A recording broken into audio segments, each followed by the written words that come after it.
For our very popular segment, The Business Update, with the Canterbury Employers Chamber of Commerce CEO Leeann Watson. Good morning. Kia ora, Chris. Now that we're finally back in level 1, what does that mean for your members? Are they feeling relieved?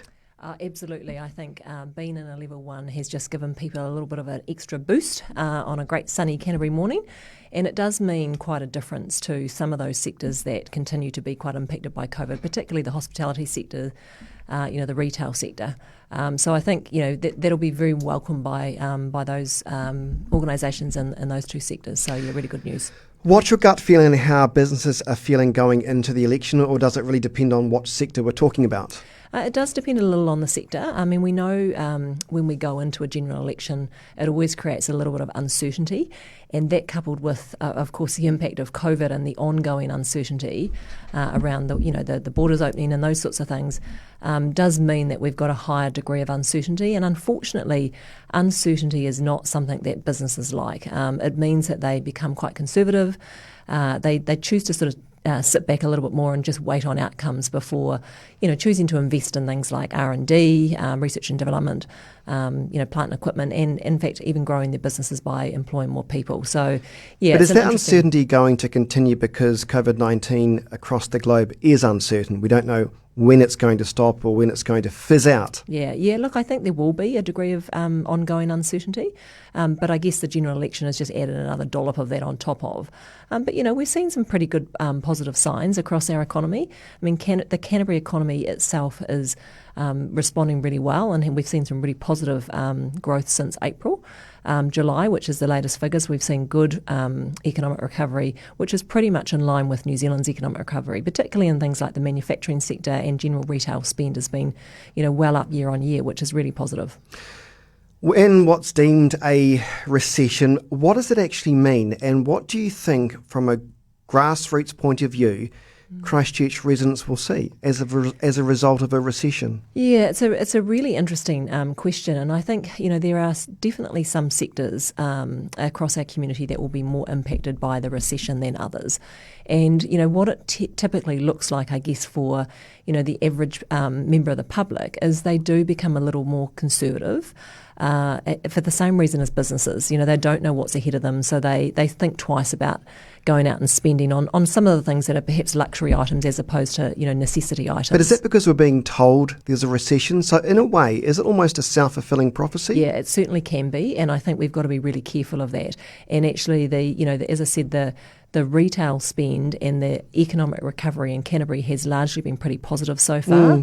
So it's important that we do continue to get out there and support Canterbury businesses. I mean, the total spending in Canterbury reached $693 million in July alone, and that was up 9% on the same month in 2019. So that's a really good indication. And some of that might be a bit of pent-up demand, but actually the August figures from what I've seen so far are tracking to be pretty similar.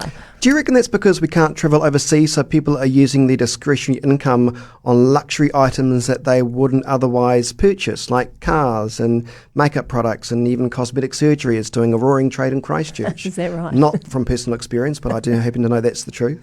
Yeah, look, absolutely. I think people are choosing to, spend money where perhaps they wouldn't have spent it before because they have, they're not in a position where they can travel overseas. But I also think there has been a lot of great commentary and a lot of talk about supporting local business. And I think that's really important. And I really hope that will carry on well beyond COVID, because that's a really good reminder that we've got fantastic local manufacturers and producers, right on our back doorstep that we should be supporting, because these are the people that provide the livelihoods and the quality of life that we all enjoy here in Christchurch and Canterbury. And so it's really important that we continue to support those very businesses. As a result of COVID-19 and the pandemic, do you think unemployment rates in New Zealand, particularly in Christchurch, have peaked, or do you worry the worst is yet to come? Because there's mixed reports on that. Yeah, I do worry, and I'm always a glass half full person, as you know, but I do worry that we may not have seen the worst yet. We know that the wage subsidy has been a huge lifeline for many, many businesses and as a result, employees. The wage subsidy and the various iterations have now stopped. We know that the borders are not likely to open until at least, I think, March next year was a suggestion by New Zealand just recently.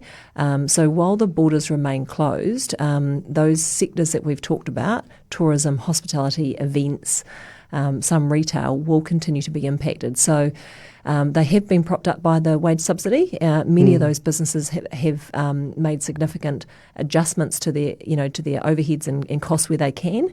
But actually, it's hard when it's for the foreseeable future that we're going to continue to have to wear the brunt of not having borders and things open.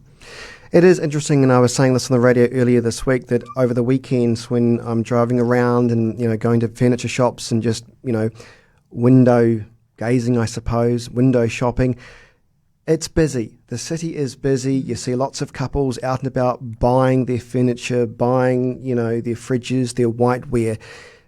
You don't see the physical signs of the recession, but when do you think we may start to see those signs in Christchurch? And is there anything we can do to offset that? Or is it just a matter of continuing to support local? Yeah, I think, one point that I would like to make is that Canterbury businesses have been through adversity before, as we all know, without stating the obvious. And so they are also really quick to respond and be agile to changing business models. So, I do hope that we're not going to see a massive shift to what you've just outlined. People out and about, the city's looking really vibrant. There's a lot of people about, which is really positive. And I do hope that will continue. But we do also need to recognise that there are a number of people that have lost jobs. And there are a number of businesses, that have had to make some really tough decisions.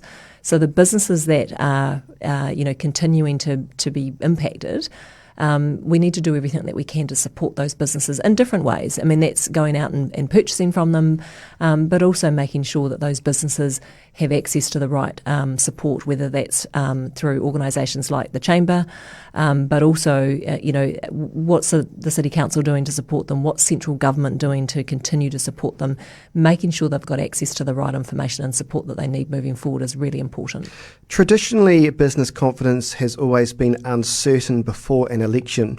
Do you expect that to change somewhat once the election is over and we know who forms the next government, or do you expect that uncertainty to almost continue while the global pandemic continues? Yeah, I think a degree of both. I think we will see some certainty lift because at least, we will know who's going to govern the country for the next 3 years. We'll know a little bit more about their policies. That we're now starting to hear more and more about some of the detail behind some of the key political parties' policies, which is helpful so that we can plan and prepare.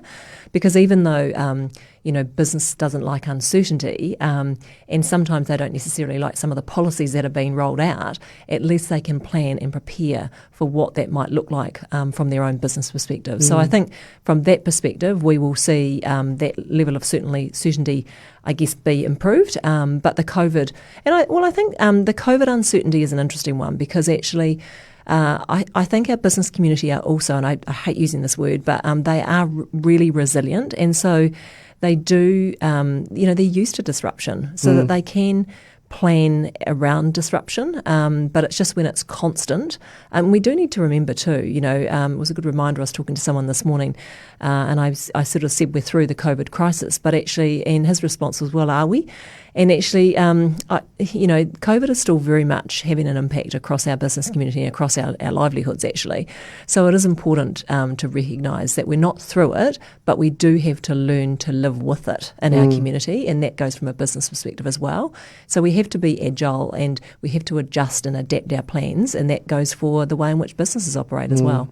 Strange times, but I think positive times are ahead, particularly for Christchurch. I really do. Absolutely. Nice to see you, Leeann Watson. Have a great day. Thanks, Chris. It is NewstalkZB. Sort of come weird weather on the way. We'll speak to Tony Truenar from Blue Skies Weather.